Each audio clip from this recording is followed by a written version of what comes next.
August 6th, and I know it because it was the day before my birthday. It was a pouring thunderstorm, heavy, heavy rain, and all the alarm systems were going off at the banks from the thunder and lightning.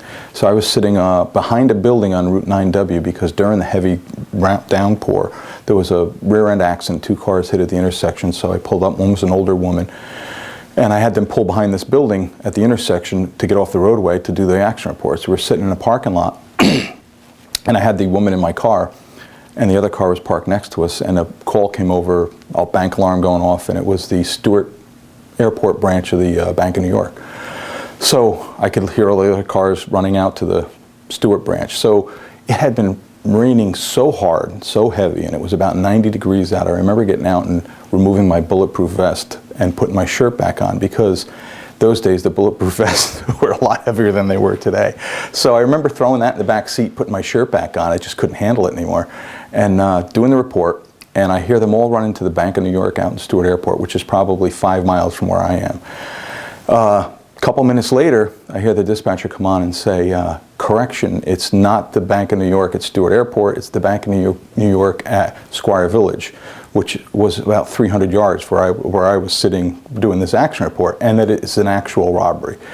And she gave a description of a car, a tan car with a white top, headed on Union Avenue towards 9W. So I look up, and here is the tan car with a top with 4 African-American males. I'm sorry, 3 African-American males in it. And I looked at them, they looked at me, and I didn't let on like I was doing the report. They crossed over the intersection in front of me.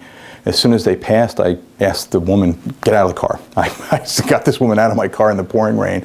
I pull off behind him, and the interesting thing was, I'm trying to get a word in edgewise on the radio, and everybody is yelling where they're en route to this, where they are and how they're coming. I couldn't get through the other cars to tell them that I am behind the car and we're on 9W and we're headed toward River Road. So I finally did get through, and they thought it happened so quick that they were under the impression it was a routine car stop. So they pulled over, and I pulled over, and I didn't approach the car at the time. I waited, like I was fuddling around in the car.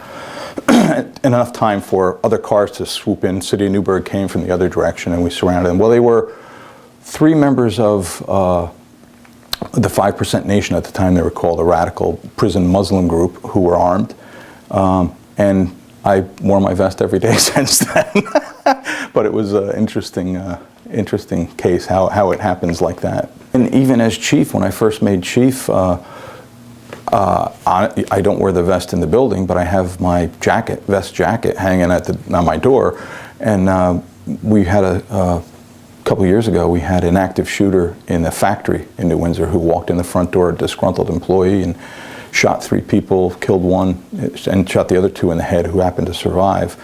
And of course, throwing my jacket on, running across the street as police chief, I'm the first person on scene. It doesn't happen often, but like I said, you're in the uniform, you're in the building, and you're across the street. You don't know when you're going to be. It doesn't insulate you from being police chief. Doesn't insulate you from being shot.